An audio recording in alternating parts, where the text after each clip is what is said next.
Bonsoir à tous, merci d'avoir choisi TV+ pour vous informer. Voici les titres de ce lundi.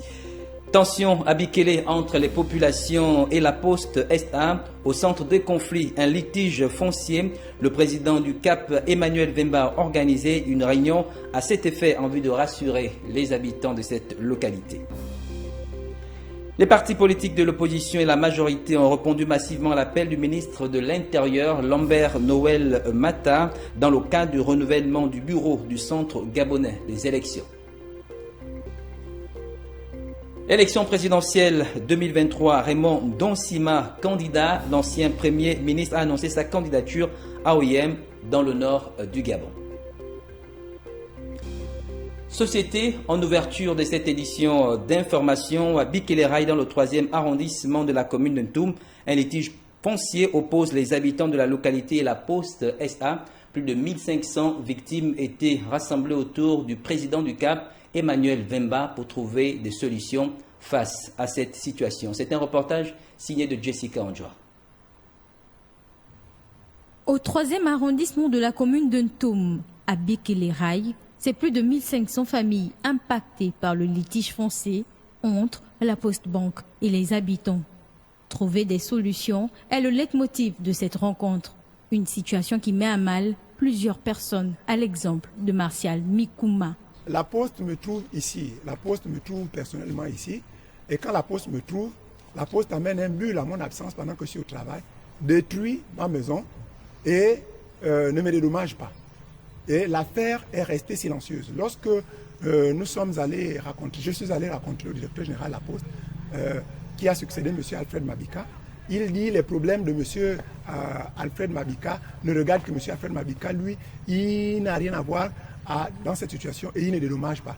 En dehors de Martial Mikouma, d'autres personnes sont également impliquées dans cette affaire. On va enlever les Gabonaises pour remplacer encore les Gabonaises. Donc nous ne sommes pas d'accord pour ça. Comme je suis combattu à cause de la parcelle de ma petite sœur qu'ils ont prise. Et c'est comme ça qu'on m'a arrêté. Je fais 72 heures à la déçue. Et avant de me libérer de là-bas, ils ont imposé que j'ai détruit leurs biens. Il fallait payer 3 130 000.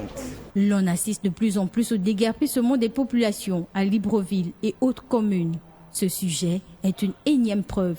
La Poste Banque cherche par tous les moyens à prendre possession des terres. Mécontent de faire face à ce calvaire, les victimes ont donc fait appel aux défenseurs de bonne cause. Regardez dans quel état il se retrouve aujourd'hui, dans quel état il habite, il réside avec sa famille et c'est regrettable. C'est pour ça que nous interpellons le président public chef de l'État de ce que toutes ces populations sont les leurs. Donc, qu'ils prennent à bras le corps cette situation. Parce que nous voulons qu'ils prennent ce dossier en main, qu'ils demandent à la Poste d'arrêter ce terrorisme vis-à-vis des populations, vis-à-vis des paisibles populations. Parce qu'il n'est pas normal. Et ils sont à près de 1000 personnes sur ce site. Et la Poste estime qu'une fois tombée en faillite, elle pourrait récupérer à travers cette terre qu'elle est en train même de revendre à d'autres Gabonais. Un site très aménagé qui semble convoité par la Poste Banque. Au sortir de cette réunion, afin de trouver des solutions à ce conflit, des nouvelles mesures sont envisageables. 171 couples issus de forces de sécurité et de défense sont convolés en os ce matin au camp Issa, un événement parrainé par le couple présidentiel. La cérémonie était représentée par Rose Christiane Osuka Raponda, vice-présidente. C'est un reportage de Bienvenue Miko de la presse présidentielle.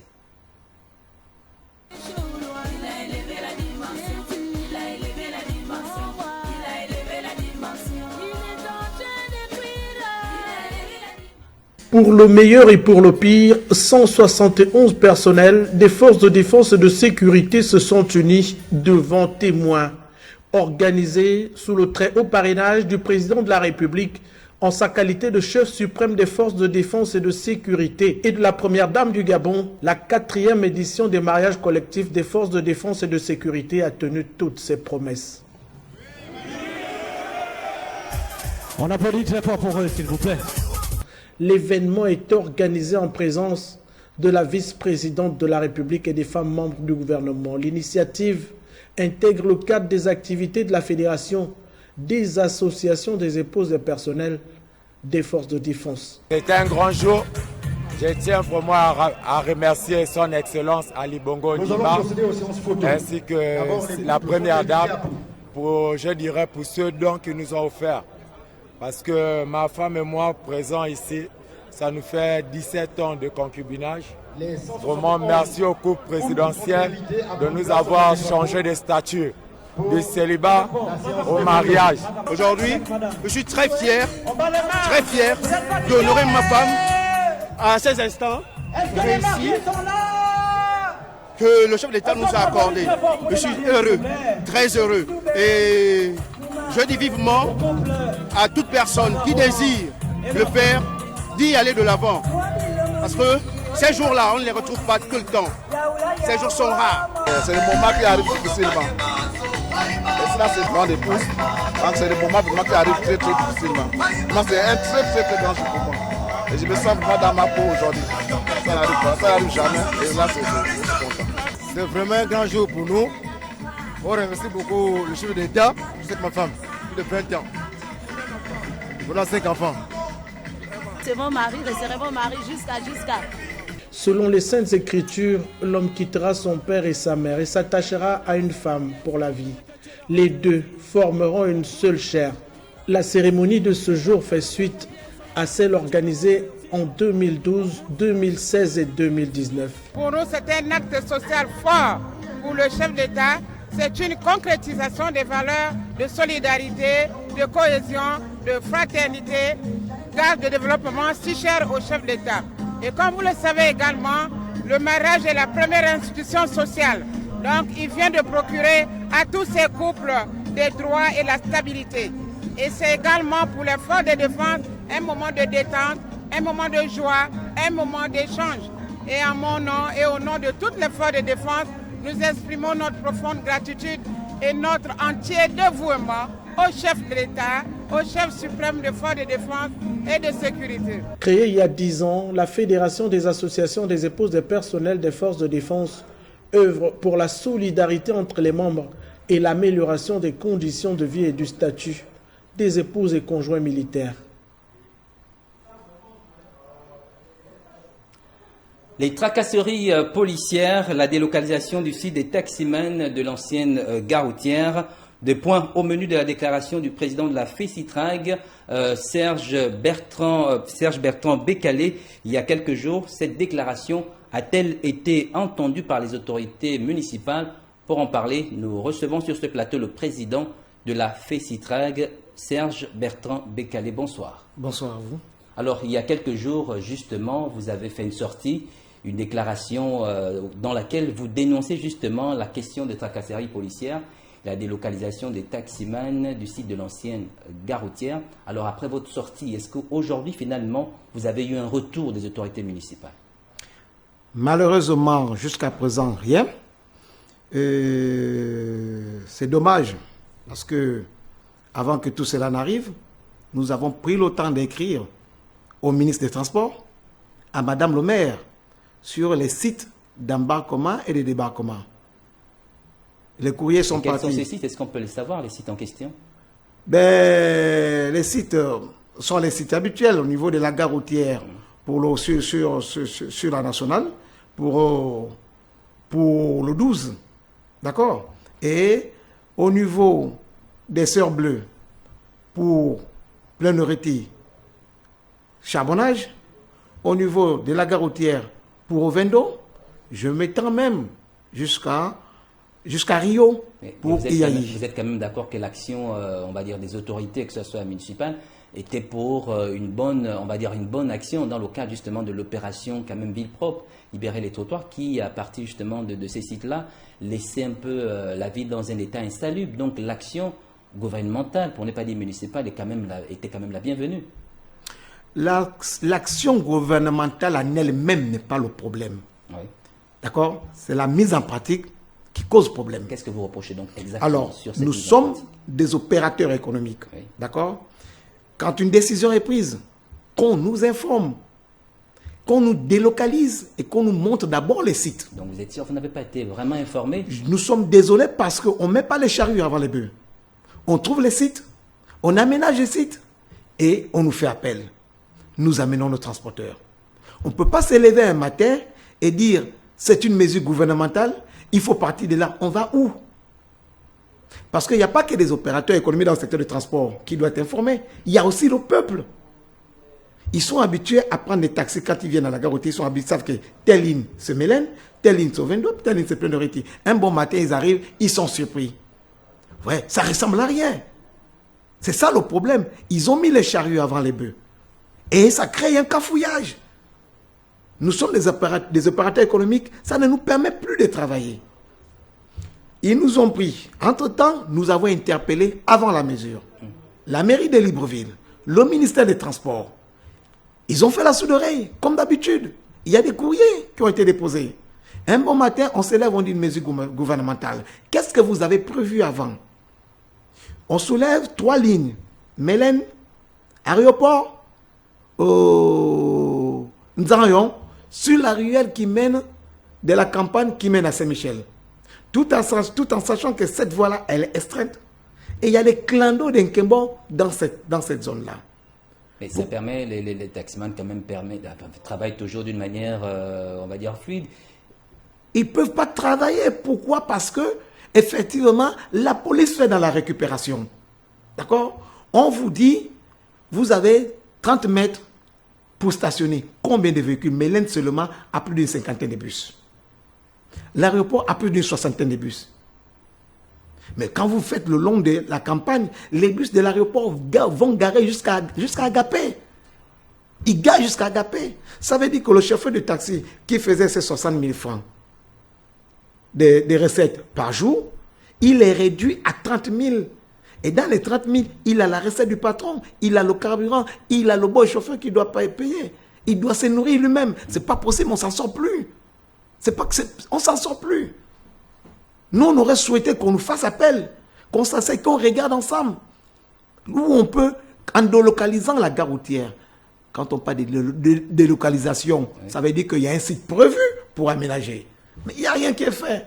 Mais les sites dans lesquels ils se trouvent aujourd'hui, est-ce que ça n'avait pas été prévu ou ce sont les taximans qui ont pris des initiatives à se ranger dans certains espaces qui ne leur ont pas été, on va dire, proposés par les autorités municipales? Nous n'allons pas faire dans la gueule de bois, vous comprenez? Le problème du transporteur, c'est qu'à 95%, il est embrigadé par des non-nationaux. Et chez nous, en observant longtemps, je suis taximan, hein? Je suis taximan. Je fais 14 ans chauffeur de taxi. Je suis devenu propriétaire de taxi en étant chauffeur de taxi. Quand on voit le taximan, tout de suite, la première idée qu'on a, c'est quelqu'un de négatif.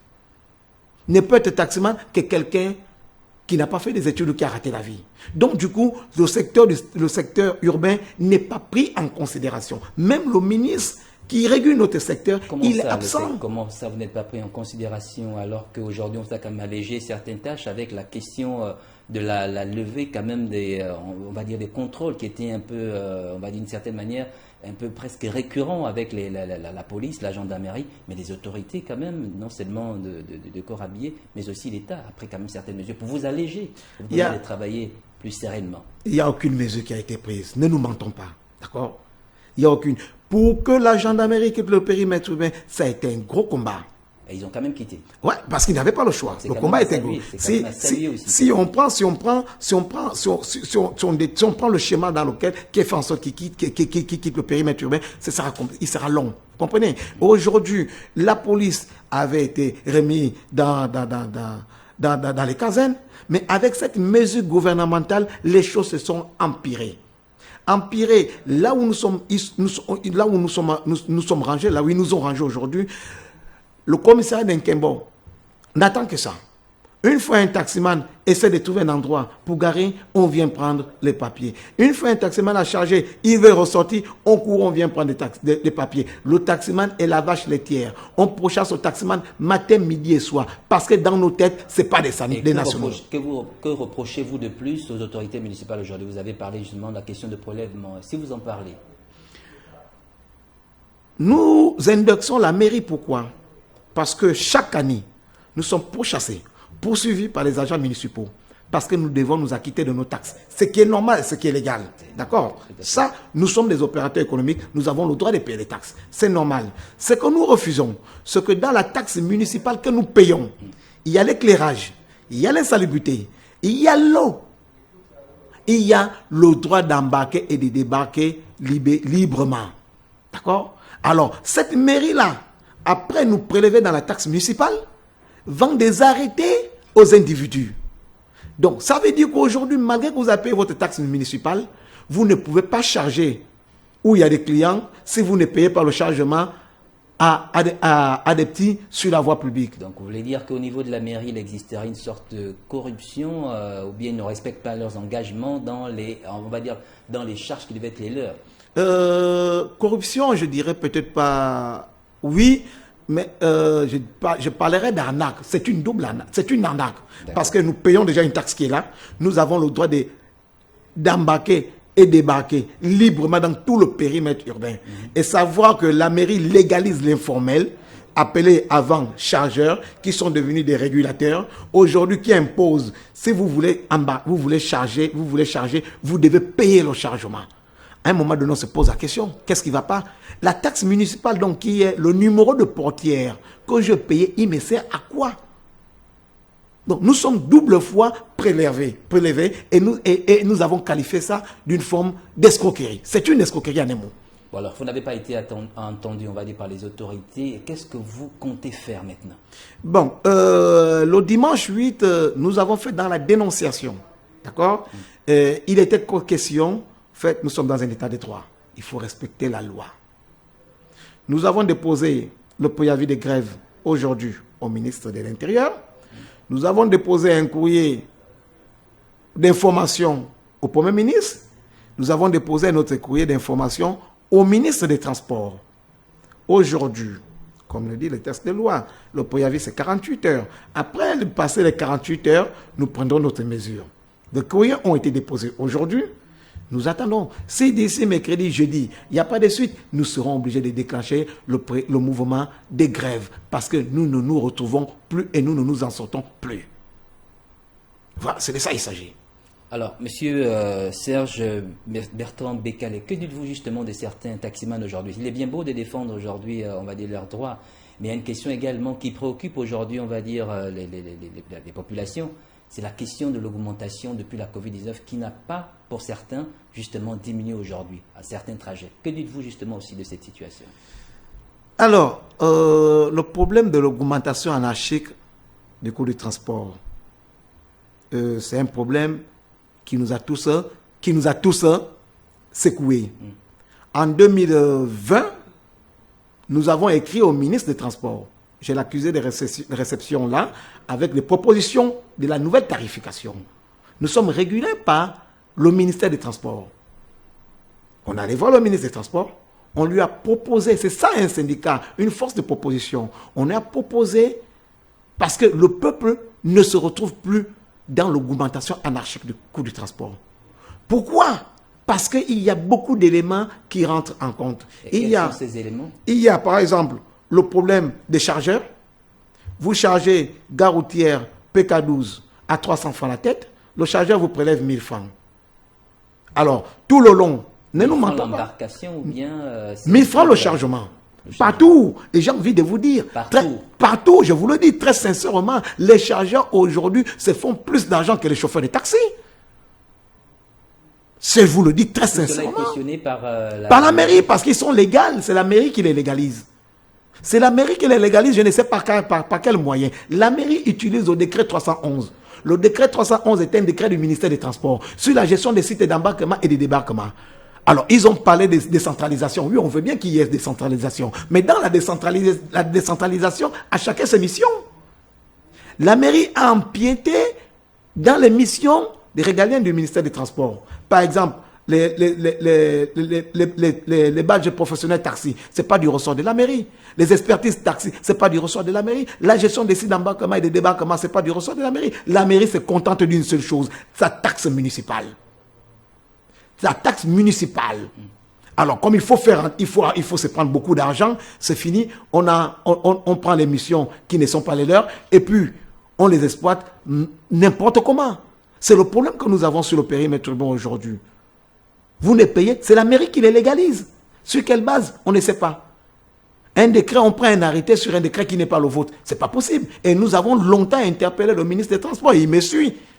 Nous avons longtemps interpellé les accusés des réceptions. Je les ai. J'ai interpellé le secrétaire général de l'hôtel de ville. J'ai interpellé madame le maire. Nous avons interpellé le ministre des Transports. Personne ne nous a répondu. Ils sont restés muets.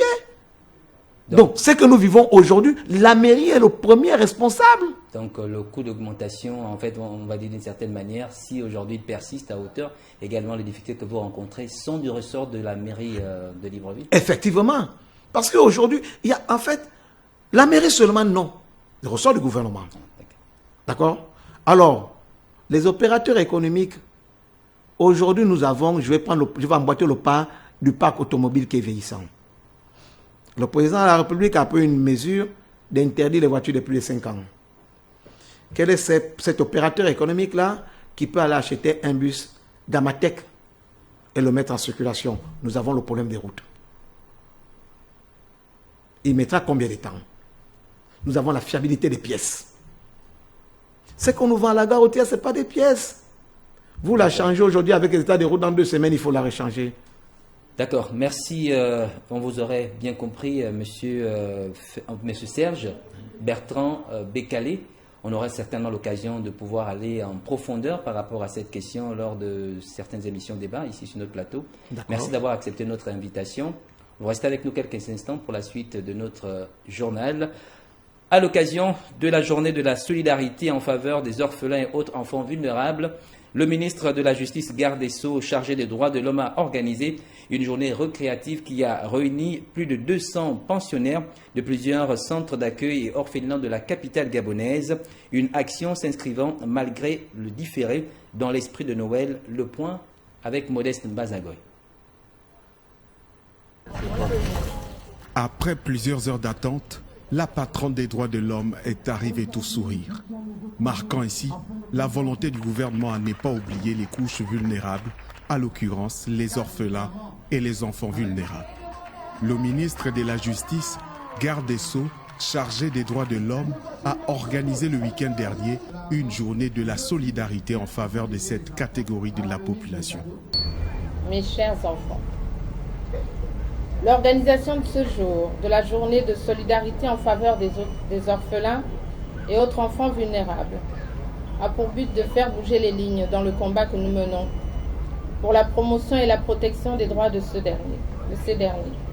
S'appuyant sur le discours à la nation du président de la République, Ali Bongo, le 31 décembre dernier, qui rappelle l'intérêt et l'importance qu'il accorde à la solidarité en faveur des plus faibles et des plus démunis, le membre du gouvernement a laissé entendre. En effet, en déclarant dans son discours à la nation du 31 décembre 2022, je cite, « J'ai une pensée pour celles et ceux qui souffrent, en particulier les enfants, les femmes victimes de violences, les personnes âgées, isolées, ou encore celles et ceux qui sont atteints par la maladie. » Le président de la République, chef de l'État, son Excellence Ali Bongo Ondimba, a tenu à rappeler à tous et à chacun l'intérêt et l'importance qu'il accorde à la solidarité en faveur des plus faibles. Un arbre de Noël a été organisé en vue d'apporter de la joie à ces orphelins et des enfants vulnérables à travers des jouets et une aide de 300 000 francs CFA à 6 structures d'accueil. C'est vraiment un plaisir lorsque nous avons annoncé à ces enfants qu'il y a un arbre de Noël qui sera fait à leur honneur. Vraiment, ils étaient très heureux. Voilà, donc ils sont très contents d'être là et recevoir leur présent de la part de Madame le ministre de la Justice. Pour veiller efficacement sur les orphelins et les autres enfants vulnérables, le gouvernement tend à mettre en place dans les prochains mois une base de données nationale spécifique aux orphelins et aux enfants vulnérables. Alors, Serge Bertrand Bécalé, vous avez certainement peut-être un message à passer à l'endroit des autorités et peut-être aussi mobiliser justement les taximans qui, on va dire, ont adhéré à votre fédération syndicale. Je dirais tout simplement au gouvernement que le secteur du transport est le deuxième poumon économique d'un pays après les routes, qu'il soit maritime, aérien, ferroviaire ou routier. C'est nous qui faisons les échanges des personnes et des biens. Voir ces secteurs-là mener 2 jours de grève, je ne pense pas que ce sera bénéfique pour le pays et que ça va arranger les populations. Nous avons déjà vécu ça une fois avec M. Jean-Robert Minier et vraiment, ce n'était pas beau. Il sera souhaitable, il sera judicieux que nous nous retrouvons et qu'ensemble nous regardons, nous étudions la situation et que nous trouvons des solutions. Nous ne sommes pas en guerre, nous ne sommes pas ennemis. Mais si cela n'est pas possible, au lieu que mes transporteurs passent le temps à être arnaqués par des agents de police, aujourd'hui qui se servent de cette mesure gouvernementale-là dans tout le grand Libreville, pour leur soutirer de l'argent, nous allons tout simplement garer nos véhicules dans nos maisons. Nous n'allons pas sortir. Je vais leur demander de garer leurs véhicules dans leur maison, que personne ne sorte avec son véhicule dans la rue. Nous allons garer nos véhicules dans nos maisons pendant au moins 2 jours et on va attendre. Parce que la situation dans laquelle nous sommes ne nous arrange pas. Non seulement n'arrange pas les populations, elle ne nous arrange pas, nous, les opérateurs économiques. C'est ça, quoi. Merci Serge Bertrand Bécalé pour votre communication. À l'intérieur du pays, pour la suite de cette édition d'information, les élèves de la province du Haut-Ogooué avaient battu le pavé la semaine dernière pour dénoncer la hausse vertigineuse des prix du transport, ce qui avait poussé le gouverneur de la localité, Jacques-Denis Tsangam, d'interrompre les cours pour 1 semaine. Notre correspondant Wilson Wobakassa a fait le constat pour la rédaction. Écoutons. On a pris le bus, ils sont redescendus à 100 francs. Au terme d'une semaine de suspension des cours pour des raisons de pénurie de carburant, les activités pédagogiques ont repris ce lundi 16 janvier sur toute l'étendue de la province du Haut-Ogooué, conformément aux instructions des autorités de la dite localité. Une reprise conditionnée par l'adoption d'une stratégie de rattrapage de la semaine des crises. À l'issue de la visioconférence que nous avons eue avec Madame le ministre, j'ai donc immédiatement, sur instruction de Madame le ministre, réuni l'ensemble des chefs d'établissement, les parents d'élèves et les censeurs pédagogiques et directeurs des études pour mettre en place une stratégie de rattrapage compte tenu de la situation que nous venons de vivre. Certains responsables des établissements semblent avoir pris le taureau par les cornes. Pour le cas du LEMA, donc, la journée continue est retenue pour les classes de 6e, pour les niveaux 6e et 5e. Ensuite, pour les niveaux 4e, 3e et 2e, les cours en après-midi exclusivement pour les mercredis et jeudis.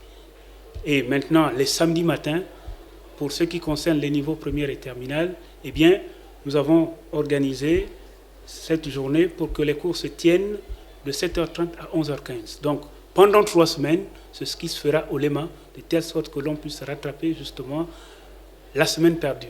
Au primaire, en passant par le secondaire, les apprenants et enseignants ont tous répondu à l'appel des autorités de la province du Haut-Ogooué. Restons à l'intérieur du pays pour parler de l'activité politique dans le septentrion, précisément au Yem. L'économiste et ancien Premier ministre Raymond Don Sima a choisi sa ville natale pour annoncer officiellement sa candidature pour la présidentielle de 2023. Il s'agira de sa 2e tentative après celle de 2016. Reportage. Un seul sujet était à l'ordre du jour de la causerie politique de Raymond Don Sima à Oyem dans le Wellington, la présidentielle de 2023. C'est en langue vernaculaire que l'ancien Premier ministre d'Ali Bongo a officiellement dit son ambition de briguer la magistrature suprême. L'économiste était déjà en course en 2016. Je ne suis plus arrivé en retard. Il ne faut plus qu'on me dise que je suis arrivé en retard. Est-ce que là, je suis en retard? Je vous repose la question. Est-ce que je suis en retard? Il ne faut pas que demain, quelqu'un me dise « tu es en retard ». J'ai déjà donné ma voix à un autre candidat. Il ne faut plus voter quelqu'un d'autre. Je suis là. Oui, j'insiste bien dessus. L'objectif de l'acteur politique reste le même, celui de redresser le pays. S'il n'appartient toujours pas à une écurie politique, il ne doute pas sur ses chances. Il y a un ensemble de solutions qui est plus solide que ce que les autres proposent. C'est aussi simple que ça. Ce que je propose, c'est un ensemble de solutions qui sont cohérentes et solides dans leur conception et dans leur structure. C'est ça que je dis. Si vous voulez redresser le pays, il faut commencer par réformer les institutions politiques. Je l'ai déjà dit plusieurs fois. C'est-à-dire rééquilibrer les pouvoirs entre les instances politiques, entre les assemblées, les cours judiciaires, le Parlement et le gouvernement. Il faut qu'il y ait un équilibre plus réel des pouvoirs. Premier ministre du Gabon de 2012 à 2014, depuis sa sortie du gouvernement, Raymond Donsima n'a pas cessé de remettre en cause le traitement des finances publiques. Le système qui doit produire doit être un système vertueux, c'est-à-dire un système qui tient compte de la durabilité dans le temps, c'est-à-dire qui préserve l'environnement. À 7 mois de la prochaine présidentielle, Raymond Donsima a une stratégie bien établie pour présenter aux Gabonais son plan d'action.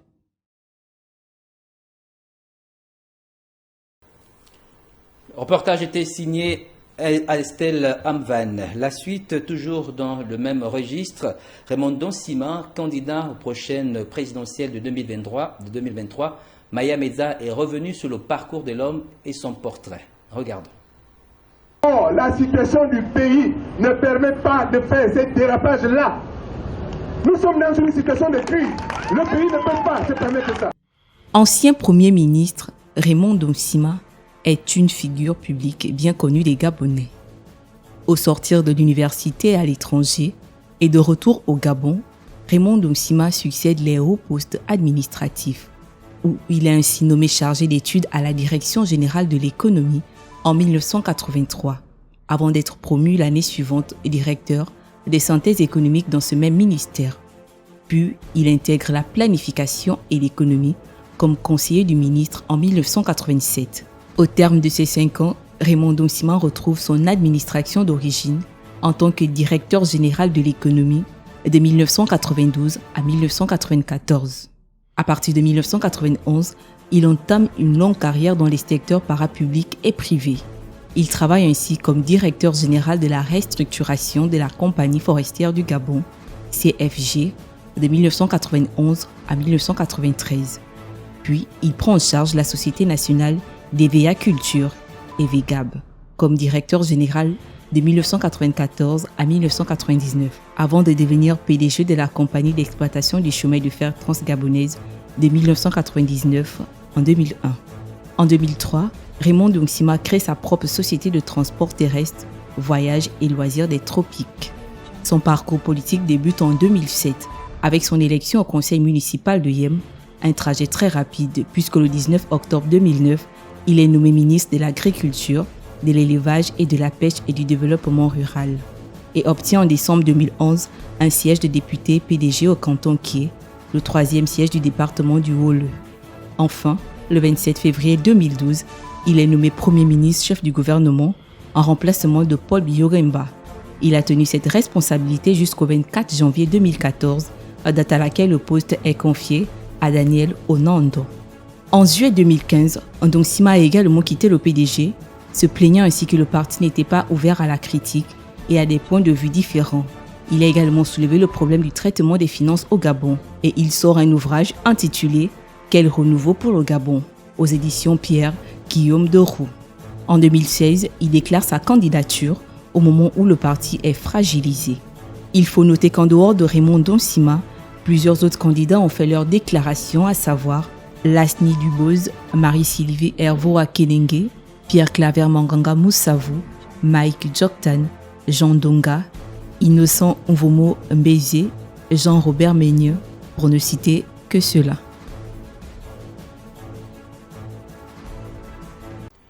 Le ministre d'État, ministre de l'Intérieur, Lambert Noël Mata, a tenu une importante rencontre avec l'ensemble des leaders des partis politiques gabonais.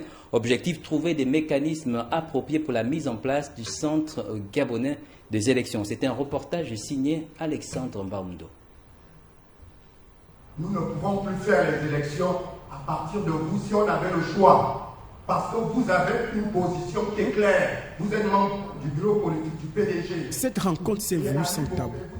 Entendez par là la rencontre initiée par le ministère de l'Intérieur relative au renouvellement du centre gabonais des élections. Une concertation qui a permis aux partis de l'opposition de soulever un certain nombre de problèmes liés au bon déroulement des élections. gelant les financements des partis, ils ne promeuvent pas la démocratie, ils ne favorisent pas l'extension de la démocratie. Et il en est de même d'ailleurs pour le financement des élections. Nous pensons que nous l'avons dit dans notre mémorandum. Il faut que l'État puisse financer les candidats aux élections, toutes les élections. Au cours de cette rencontre, il a été également question de la problématique des listes électorales. Pour Maître Louis Gaston Maïla, il n'y a pas matière à discussion. Ce sera toujours la pomme de discorde parce que ceux-là même qui font des propositions, ceux-là même qui mettent ces montres en place, sont les premiers à se plaindre. Je crois qu'on a une liste électorale. On peut regretter qu'elle n'ait pas été révisée dans les délais et longtemps. Ce qui est sûr, c'est qu'elle est en place. On ne peut pas rougir quand on compare aux autres pays et tout. Donc, personnellement, je crois que nous sommes sur le bon chemin, sur le droit. Nous allons à la mise en place de cette CGE.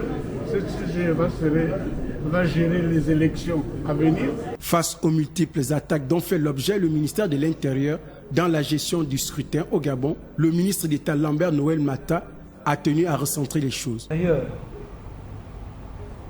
j'ai souvent dit que le corpus juridique électoral au Gabon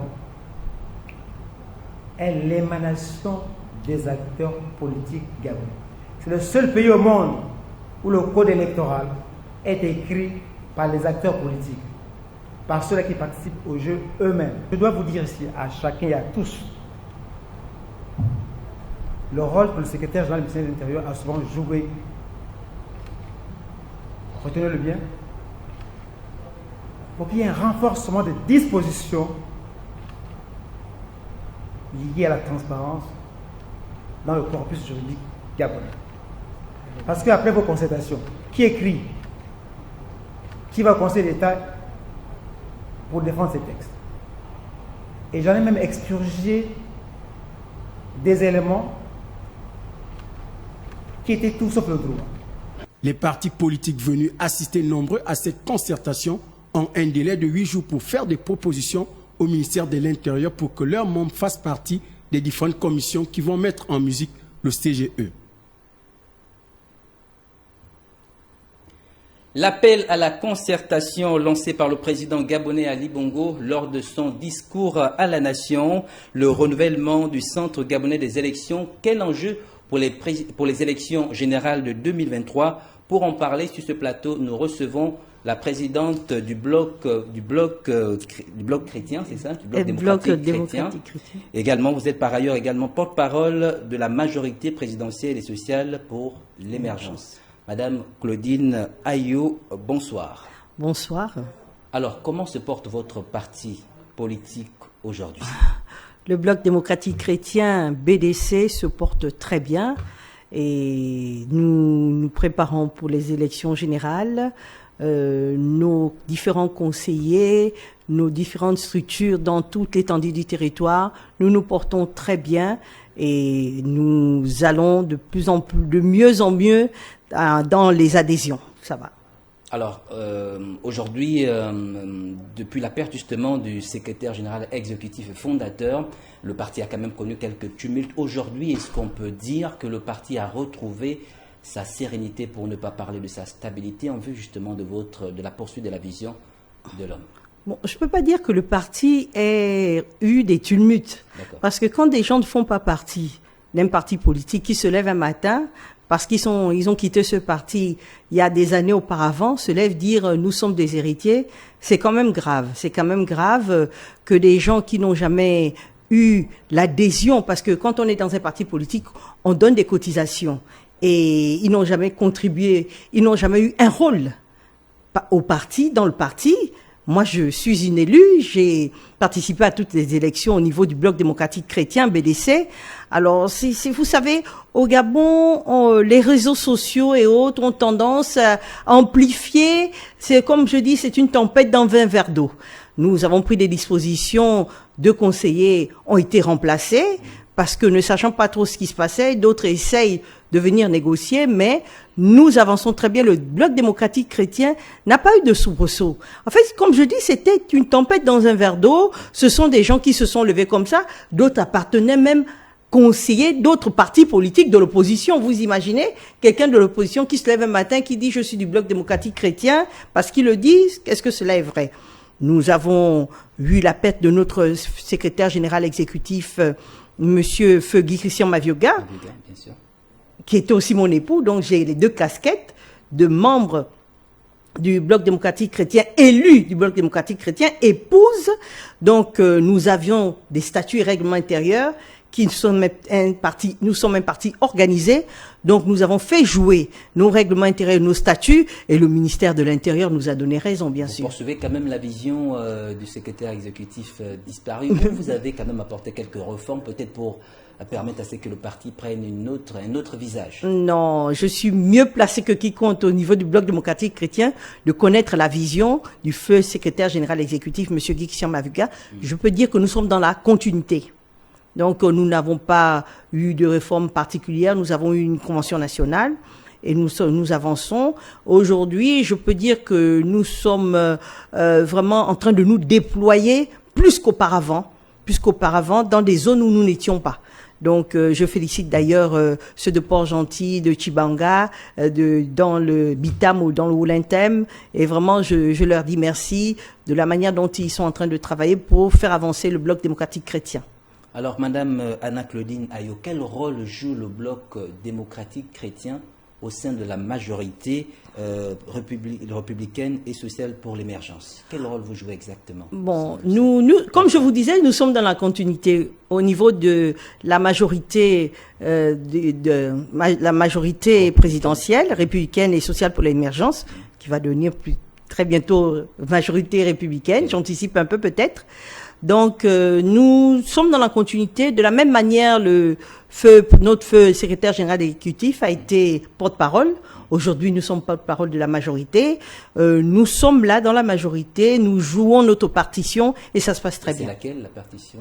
C'est-à-dire que nous sommes là pour défendre les intérêts de la majorité et particulièrement ceux du chef de l'État, le président Ali Bongo Ondimba. Alors parlons à présent de la question de la concertation lancée par le chef de l'État lors de son discours à la nation, dont votre mari serait un des précurseurs avec l'appel à la paix de Brave. Oui, en effet, vous savez, en toute chose, il y a une jeunesse, il y a un commencement, il y a un début en toute chose. Et en effet, il y a à peu près 2 ans de cela, mon époux, Monsieur Guy Christian Mavioga, dans le cadre d'une concertation, vu ce que nous avons vécu en 2016, afin de réconcilier des Gabonais, a pris son bâton de pèlerin avec son ami et frère de l'opposition, Monsieur Clémartial Obamakwe, à l'époque porte-parole de la Coalition pour la Nouvelle République et porte-parole du président Jean Ping, et ils ont été sollicités les votes d'abord au niveau du Conseil national de la démocratie, des votes des partis membres, 74 partis, les 3/4 ont voté oui à cette concertation. Les Gabonais, nous en avions besoin. Donc après, ils ont pu avoir ce plaidoyer un peu dans les instances, l'autre au niveau de la majorité et l'autre au niveau de l'opposition. Et nous pouvons dire que cela a pris de l'ampleur. Nous félicitons d'ailleurs les ONG, les religieux, que ce soit le Monseigneur Ibaba, que ce soit le Monseigneur, le chef de l'islam, l'imam Ouseni, oui, et d'autres qui ont vraiment voulu les accompagner, qui étaient d'accord. Et après, nous avons vu les différentes personnalités politiques qui ont dit oui à cette concertation.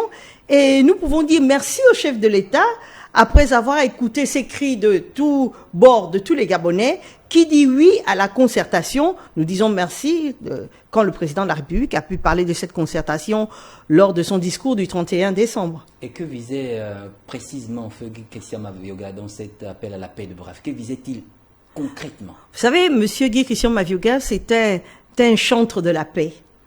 Il allait partout. Les portes lui étaient toujours ouvertes, que ce soit au niveau de la majorité ou de l'opposition. Voyons ce qui s'était passé en 2016, comment les Gabonais se sont déchirés, des familles se sont vraiment éclatées. Il a pris cette initiative de se dire on peut se parler. Ce qui nous divise est moins fort que ce qui nous unit. Nous avons comme mère patrie le Gabon, alors nous allons nous retrouver entre Gabonais pour pouvoir discuter Gabon. Vous savez, nous avons notre hymne national qui est la Concorde. Et dans la Concorde, nous avons cette union de volonté. Et c'est en cela que M. Guy Christian Mavioga a mis toute son énergie au dernier jour de sa vie pour que les Gabonais se réunissent et puissent parler, discuter et trouver un consensuel pour que nous puissions avancer sur tous les plans économiques, spirituels, financiers, tous les plans de la société du Gabon. Et vous pensez que cet appel à la concertation lancé par le chef de l'État suffirait pour avoir, on va dire, une élection plus ou moins apaisée, une élection générale où toutes les parties prenantes seraient finalement d'accord avec justement tout ce qui sera mis autour? Mais quand vous regardez un peu la manière dont les choses sont prises, le président va dire « je vous ai écouté ». Il y a le BDC qui a parlé, il y a d'autres partis. Je peux dire, il y a le CND. Vous savez, le CND, le Conseil national de la démocratie, c'est un endroit où tous les partis politiques se retrouvent. Et quand tous, d'une même voix, disent « nous disons oui à nous retrouver », le chef de l'État, le fait de dire oui, c'est déjà le fait d'être d'accord sur quelque chose. Et ils sont d'accord de se retrouver, nous allons échanger, nous allons parler et nous allons rentrer dans le consensus que nous avons toujours fait depuis 1990 au Gabon. Donc, le président de la République, il est garant de la stabilité de notre nation, il se met au-dessus de toutes ces partis partisanes, de tous les partis politiques, et quand il entend le peuple gabonais lui dire « nous voulons parler », et quand il dit oui, mais c'est formidable. Alors, venons-en maintenant à la question du renouvellement du Centre gabonais des élections. Le ministre d'État, le ministre de l'Intérieur, Ambel Noël Mata, a tenu une rencontre avec l'ensemble des leaders de partis politiques de la nation. Vous avez exactement pris part également à cette rencontre-là. Alors, qu'est-ce qui en ressort précisément de cette rencontre? C'est une rencontre qui était nécessaire pour mettre tout le monde au même niveau. Nous félicitons d'ailleurs le ministre d'État, ministre de l'Intérieur, Lambert Noël Mata, qui a la maîtrise de son sujet, comme on peut dire. En effet, et en prélude du renouvellement du bureau du Centre national, le Centre gabonais des élections, qui avait été dissous le 6 janvier par la Cour constitutionnelle, le ministre nous a réunis, le ministre d'État nous a réunis, afin de nous faire part de la prochaine organisation, de la mise en place des différentes commissions qui vont travailler pour l'effectivité de ce renouvellement.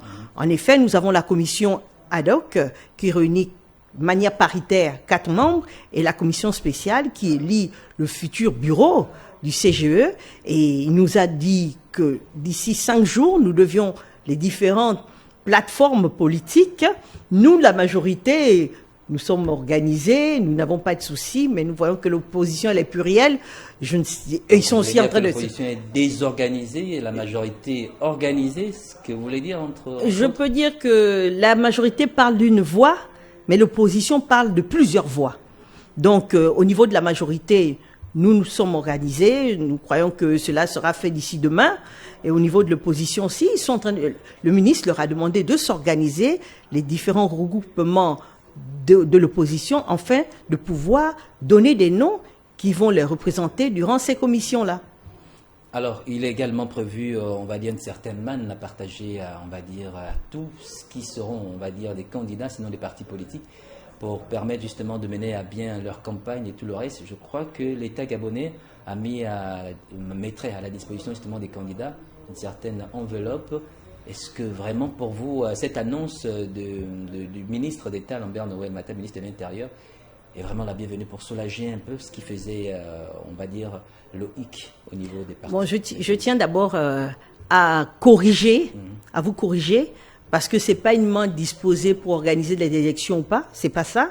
En fait, il s'avère que les partis politiques, depuis plusieurs années, l'État gabonais a mis en place des lois afin d'aider les partis politiques dans leur organisation, dans le fait de les financer. Vous savez, le financement des partis politiques permet en sorte que les partis puissent concourir aux différentes élections. L'État, pour les partis politiques qui ont des élus, il y a un financement qui est mis en place. C'est une loi. Et il s'avère que depuis plusieurs années, les partis politiques n'ont pas été financés. Cela a suscité, pendant les différentes sessions, au niveau du Conseil national de la démocratie, l'adhésion de tout le monde, que ce soit de l'opposition, de la majorité. Nous avons écrit au président de la République, qui sûrement, par son ministre, nous répond aujourd'hui, ce n'est pas une manne pour organiser. Non, c'est un dû. C'est une loi qui est là, c'est un dû. Les partis politiques qui concourent et qui arrivent à avoir des élus locaux ou nationaux ont droit à cette subvention. Et cette subvention a été annoncée par le ministre Mata que d'ici quelques jours, les partis politiques ayant droit, les autres je ne sais pas, mais tout ce que je sais, c'est que la loi dit, les partis politiques, les ayant droit, vont rentrer dans leur fonds, comme on dit. L'État va mettre en application ses propres lois. Madame Colinayo, on vous revient tout à l'heure, juste le temps de poursuivre notre édition d'information.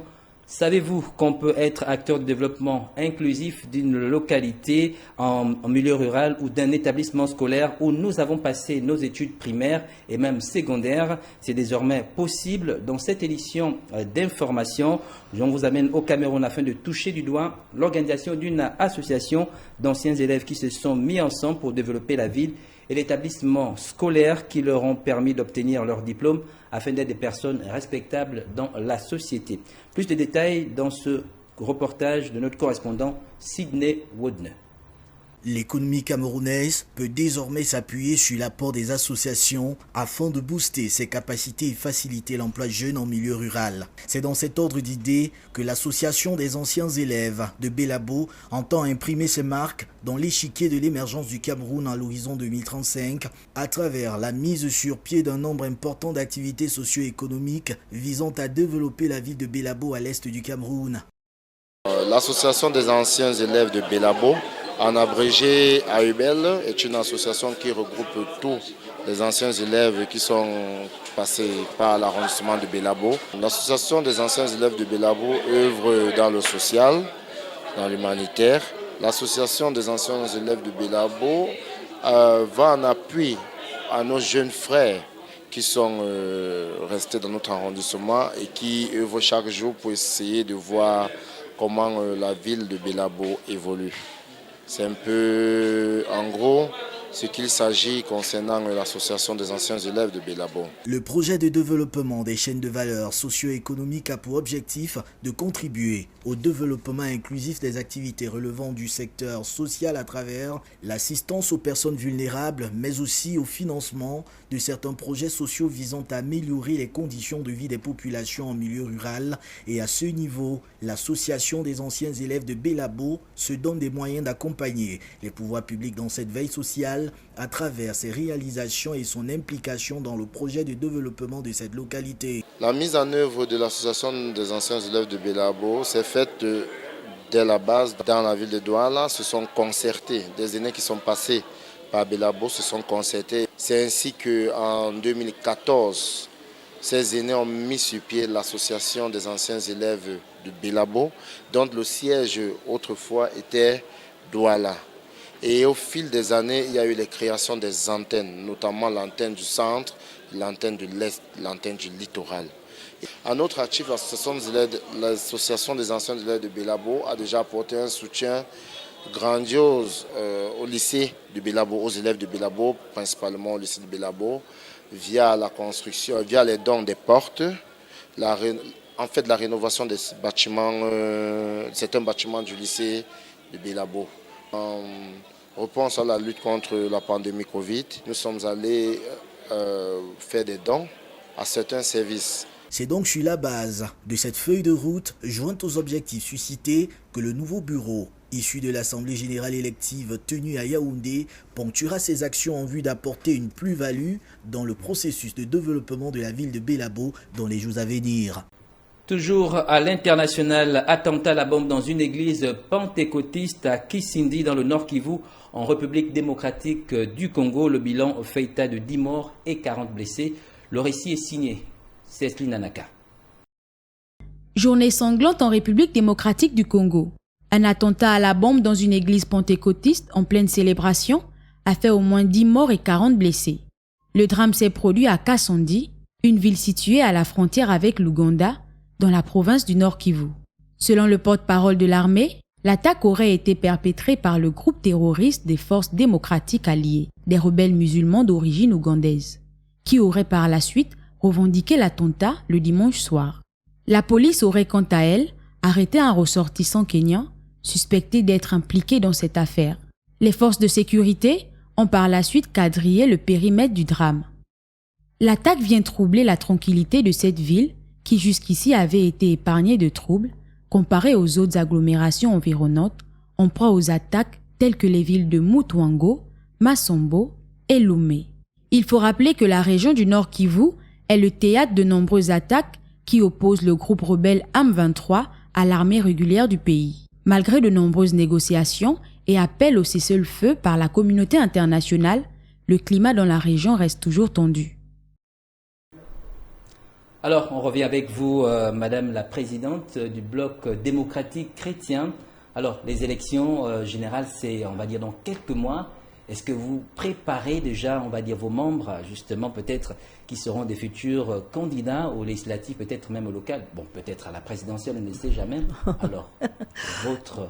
Permettez-moi de rigoler, bon, parce que ça détend un peu. Vous savez bien que, étant membre de la majorité, nous avons signé avec une charte qui fait en sorte que nous sommes là pour soutenir le candidat de la majorité qui n'est autre que le président Ali Bongo Ondimba. Donc, parlant des présidentielles, je ne pense pas et ça ne peut pas se faire. Concernant les locales, bien sûr, nous nous préparons parce qu'un parti politique, c'est ça aussi, c'est concourir aux élections. Donc, nous sommes déjà un parti qui a toujours eu des élus. Depuis qu'il a été légalisé, nous avons eu des élus et nous comptons en avoir davantage. Donc, nous nous déployons en effet pour préparer nos différents états-majors pour affronter les différentes élections, les présidentielles dans le cadre de la majorité et en étant un soutien toujours indéfectible vis-à-vis du président de la République, tout le monde le sait, et bien sûr au niveau de la majorité par rapport au local. Peut-être un dernier mot sur le bien fondé justement de l'appel à la concertation par le chef de l'État. Tout à fait. Je tiens à encore féliciter le chef de l'État d'avoir répondu à l'appel de ses concitoyens. Nous disons que le maximum de personnes puissent adhérer et surtout apporter des propositions constructives. Vous savez, nous disons merci parce que nous croyons aussi que certains de nos compatriotes qui sont dans la diaspora, au niveau de la diaspora ou bien les ONG, pourront apporter aussi leur contribution. C'est une concertation politique, oui, mais nous pouvons aussi avoir d'autres frères qui ont des idées pour ce Gabon nouveau, ce Gabon qui de 2023. Donc, nous nous apprêtons pour cela. Nous disons encore merci au chef de l'État, merci aux différents acteurs politiques qui démontrent leur maturité, parce que nous sommes tous des Gabonais et nous avons comme hymne la Concorde, et cette Concorde va encore jouer son hymne lors de cette concertation. Que vraiment Dieu bénisse le Gabon. Madame Anna-Claudine Ayo, merci d'avoir répondu à notre invitation et nous aurons certainement l'occasion de vous avoir au cours de prochains débats, prochains sujets d'actualité. Merci. Merci. La suite de cette édition d'information en Somalie, le pays endeuillé par un attentat islamiste, Shebab, qui a fait au moins 8 morts dans la province de Iran. Mais le fait marquant de ces derniers mois, c'est que pour la dernière fois, depuis 15 ans, les Shebab reculent sur le terrain et ont été chassés de 2 États du centre. Le récit est signé de Sidela Diman. Une triple attaque s'est produite ce week-end à Boulobourd, une ville de la province de Iran en Somalie, où les forces gouvernementales et des clans locaux combattent les insurgés liés à Al-Qaïda depuis début juillet. Un homme a fait exploser une voiture près d'un bâtiment administratif. 5 personnes ont été tuées sur place et 3 autres sont mortes dans la nuit à l'hôpital, a déclaré un responsable de la police locale dimanche. La police a également fait état de l'explosion d'une autre voiture piégée à Jalalaxi, une autre ville de la province de Iran, mais seul l'attaquant est mort. Une deuxième attaque a été déjouée et un suspect a été interpellé alors qu'il tentait de fuir un véhicule bourré d'explosifs, a indiqué la police. Les islamistes Shebab ont revendiqué la responsabilité des 3 attaques dans un message transmis via leur service de communication. Le gouvernement de Hassan Sheikh Mohamoud, qui a promis une guerre totale contre le groupe islamiste, a organisé un rassemblement contre ces militants liés à Al-Qaïda qui s'est tenu dans un stade de la capitale Mogadiscio. Le président a appelé les gens ordinaires à aider à débusquer les membres du groupe djihadiste Al-Shabaab. Aujourd'hui, je veux que vous me promettiez que nous travaillerons ensemble à l'éradication des Shebabs, car ce sont des punaises de lit dans nos vêtements. Nous devons les nettoyer et les éradiquer rapidement. Ils sont dans vos maisons et ce sont vos voisins. Ils passent devant vous en voiture. En septembre, le gouvernement a envoyé l'armée dans des forces spéciales soutenir des milices connues sous le nom de Makawisle. Cette offensive, appuyée par la force de l'Union africaine en Somalie et des frappes aériennes américaines, a permis de reconquérir le vaste territoire dans 2 États du centre du pays, l'Hirshabelle et le Galmudug. Mais les Shebabs continuent de perpétrer des attentats sanglants en représailles. C'est la fin de ce journal. Merci de nous avoir suivis. Je vous retrouve demain lorsqu'il sera 20h. Bonne suite de programme sur TV+. Au revoir.